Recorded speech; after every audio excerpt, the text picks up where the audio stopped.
Police fire, search one! Police search one! Search one! It's not that smaller.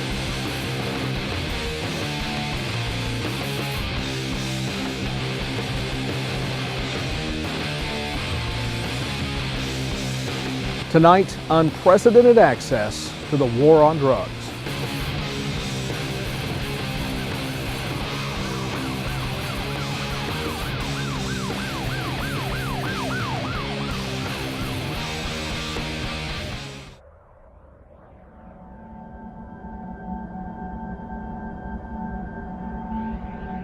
Right now, including heroin, there are more overdoses than even motor vehicle accidents. 100 people dying a day, and that's pretty significant. I would say very prevalent. We've seen a significant increase in the heroin use right here in the Quad Cities over the last 24 to 36 months. Prescription drugs that are out there. Not only the illegal prescription drugs that anybody can go out and buy from somebody else, but the drugs that are right there in their own house that their parents are taking. Parents have to be so careful. Don't start. Don't even think about trying it because you'll lose everything. It's not going to help you. We all have problems, and you want to hide from your problems. And that's what most of them say. Everything is all right for just a short time. But that's no excuse. That's the easy way out. That's a scapegoat. That's running from your problems, and it's only going to hurt you. And you're going to be in jail, or you're going to be dead. It's a battle raging across America, and there is a target zone in the heart of the Midwest. Almost 200 people die every day across the U.S. from an opioid or heroin overdose, leaving families shattered and police on constant patrol. We work undercover with local police as they take down those who are believed to be responsible for the illegal distribution of drugs in our area.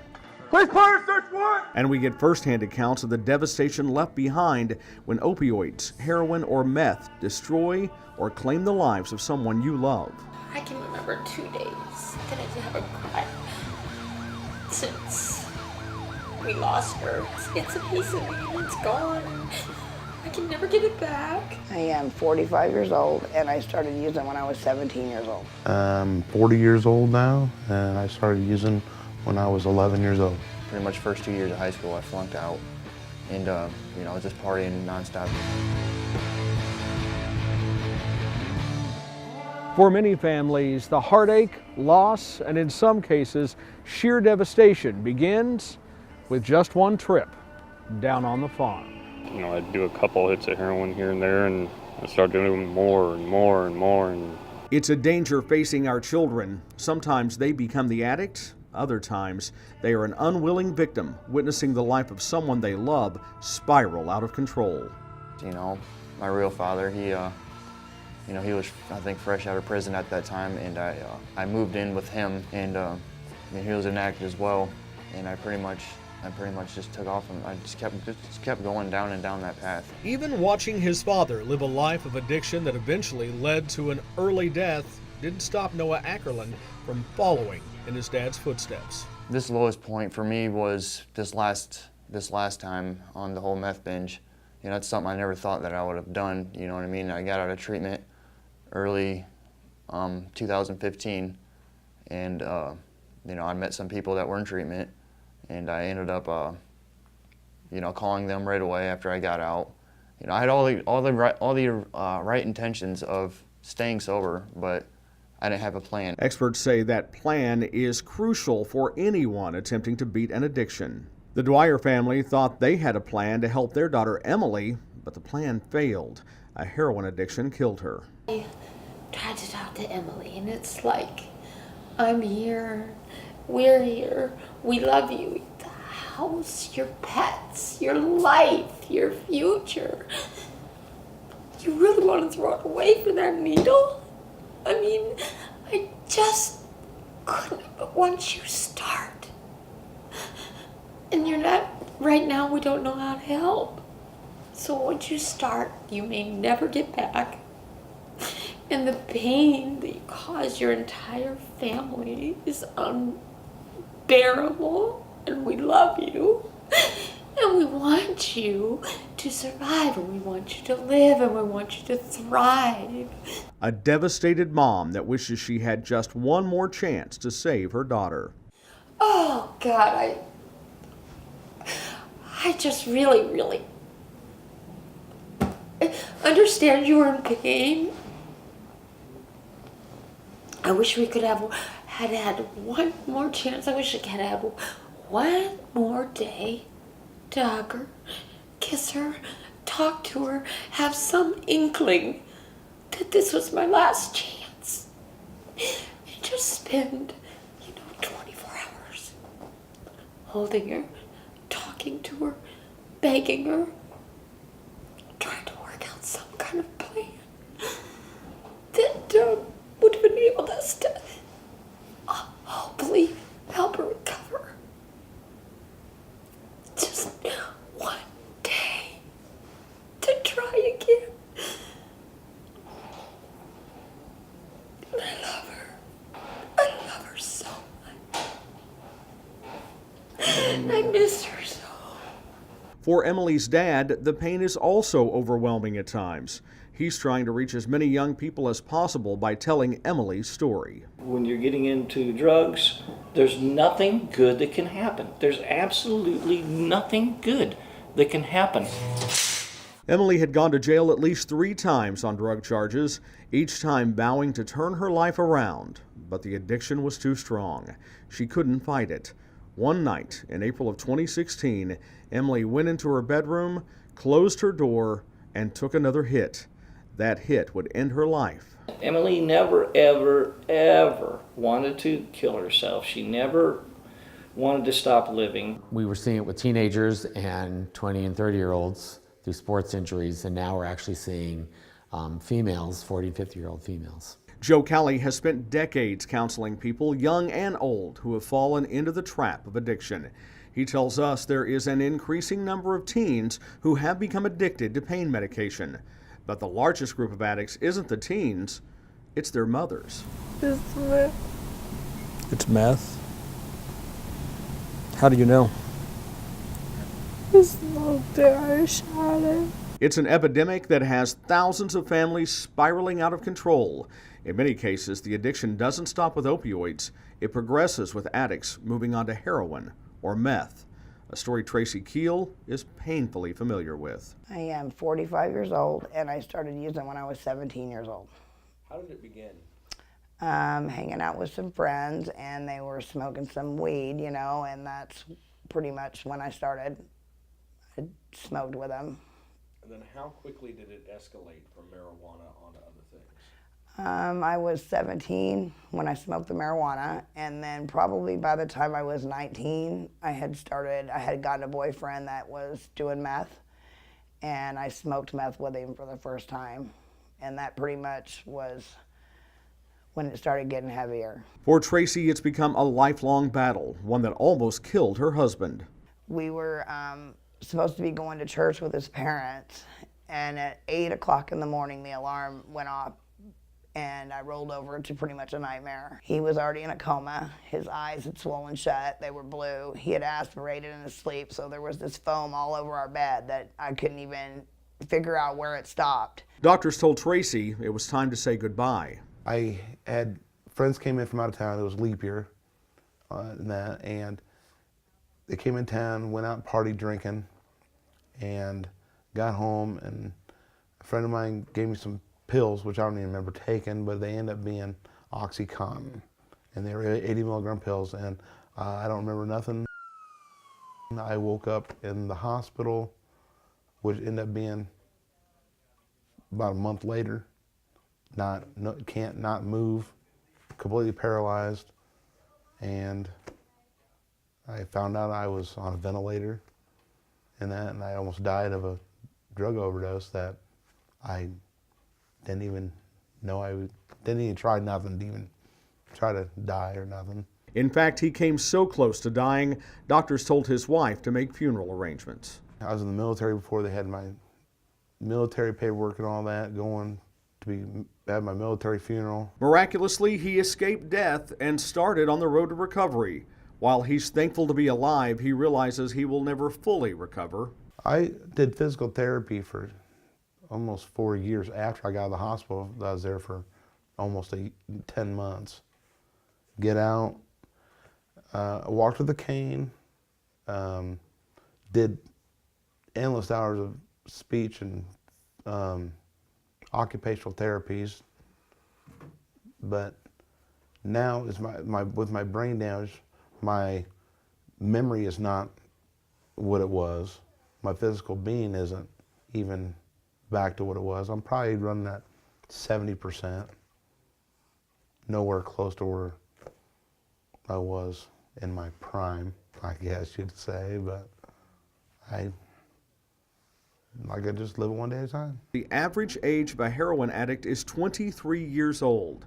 Many began that journey with prescription drug abuse. Opioids and heroin combined are a huge problem, but meth is also claiming victims on a daily basis. So methamphetamine has come into the Quad Cities and the surrounding areas here in the Midwest, and it hasn't taken over for heroin, but it's coming in such a quantity that it's primarily what law enforcement's dealing with. The war continues to rage not only in the minds and bodies of those who are addicted, but also in the streets. His pupils, to me, seem like they're dilated a little bit, which could mean that he's on some type of drug. He seems pretty adamant that there's nothing in his car. I'm going to find out. We'll see if he has anything on his person as well. I'll probably have him. Depending on what I find in the vehicle, we might have a strip search on him down at the jail. You don't have to talk to me. I've been through this before. We worked with undercover officers in Rock Island as they battle to shut down the pipeline of illegal drugs passing through the Quad Cities. Some they get by breaking down doors. Police search warrant! Search warrant! Police search warrant! Police department search warrant! Search warrant! Search warrant! Let me see your hands! Other times, it's through sting operations. He's moving the weight for her. I think she might be sending everybody over here. You're looking at actual undercover video of meth deals taking place in the Quad Cities. As drug trends go, like you said, it changes frequently, and meth now is just so readily available that it's kind of the flying under the radar, because you don't hear a lot about overdoses on methamphetamine. There are people that are using it and still going about their daily lives, but yet they'll use it 3 times a day and function. So it's kind of that drug that's out there that isn't getting a lot of news yet, but we spend so much of our time investigating meth cases that we recognize that it's a problem. While some of the meth being sold is homemade, That was on, and then she puts this around her neck, and that's where it's got a bunch of residue in it. that's not usually the case with heroin. Drug enforcement agents tell us much of the heroin being sold in the Midwest comes from other countries. It lands in larger metropolitan areas such as Chicago and is then farmed out to dealers throughout Iowa, Illinois, and other Midwestern states. In many cases, heroin is mixed with fentanyl, a synthetic drug used primarily for cancer patients and others dealing with extreme pain, or its stronger counterpart, carfentanil, a drug commonly used to sedate large animals, such as elephants. The heroin and the fentanyl is still here. Obviously, more officers and more emergency responders have Narcan, so they're saving more lives. So you're not hearing so much about the overdose deaths that were occurring. They still are. Narcan's still being used. We have troopers on the interstate that are administering Narcan. There was one circumstance here not too long ago where the trooper rolled up on a car and there were 2 people unconscious in the car, and he was able to call emergency response, administer Narcan firsthand. The interesting thing about that one is that when the first responders showed up, they had to administer additional Narcan to the point where they ended up giving one of the individuals 4 doses for him to be revived. And you don't hear a lot about that in the news because they're saving the lives. So it's still a problem, the heroin, the fentanyl. We've also been working with agents specializing in U.S. Customs and Border Protection. They discovered an assortment of narcotics during a failed smuggling attempt.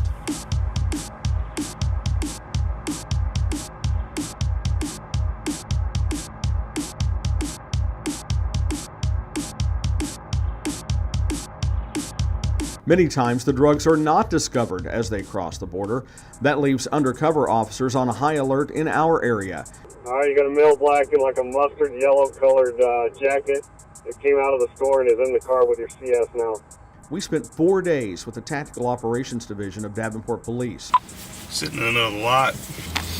Somebody just got in the car. I bet he's doing a deal right here. Undercover officers had 2 people under surveillance. This man is accused of being one of the biggest dealers in the Quad Cities. An informant tells undercover officers this dealer just met up with a buyer. As he approaches his home, the tactical ops team moves in, but the dealer takes off. Oh. Damn it.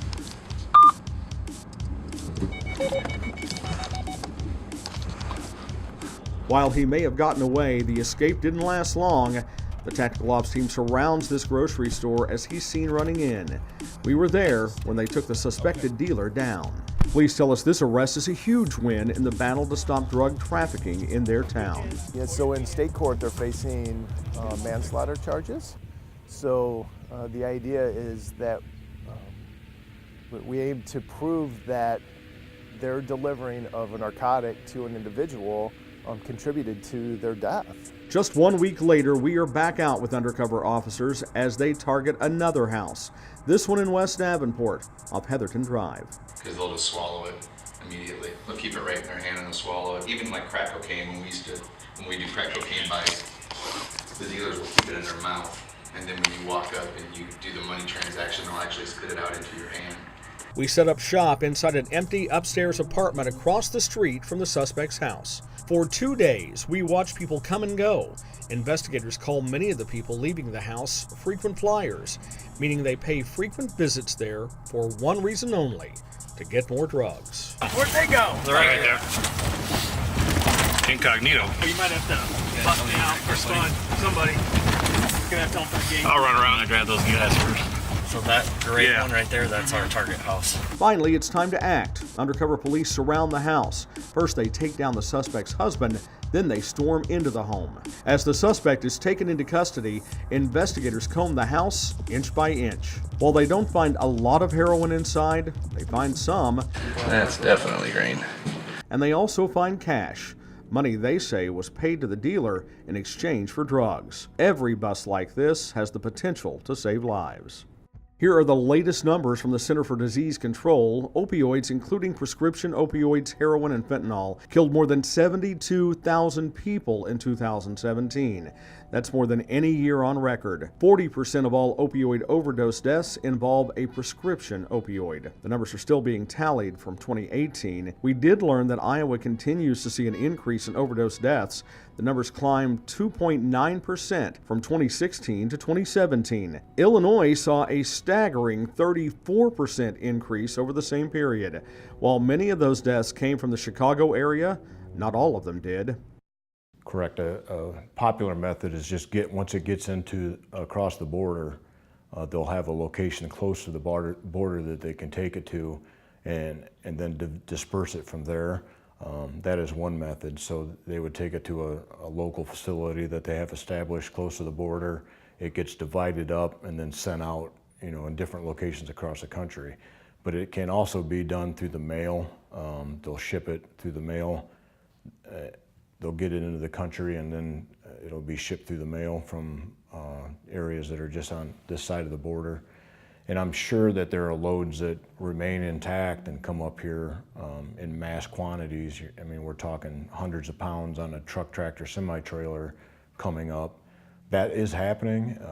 They're harder to find, and gathering the information on it takes some time and some investigative skills. So here in the Quad Cities, we haven't seen that a ton. Ours is usually coming into the area in smaller quantities, up to, I've seen 10, 15 pounds come in at one time. And I'm sure that's happening quite frequently in that quantity. Interstate still the main method of travel for some of that? Interstate's the main method. Postal services are right up there. A lot of it's being mailed in. We had a recent case that involved, meth being mailed in by the pound through using a parcel service and coming from California. So that's a popular method. But there's a lot of those facilities, the sort facilities there's officers that work those and specifically trained to look at packages and the destination and where they're coming from and trying to interdict packages that are being sent through the mail. So there's a good effort going to try to thwart that attempt, but it's definitely being used and it's a popular method. They've also tried disguising it. As you're saying, they'll conceal it in vehicles in different ways. I haven't encountered liquid meth yet, but it's becoming more frequent to where they'll ship it up here in a liquid form. And that offers a whole nother realm of concealment methods. I've heard of them emptying out washer fluid containers in vehicles and filling that up with liquid meth just to drive it across the country in that way, or in drums,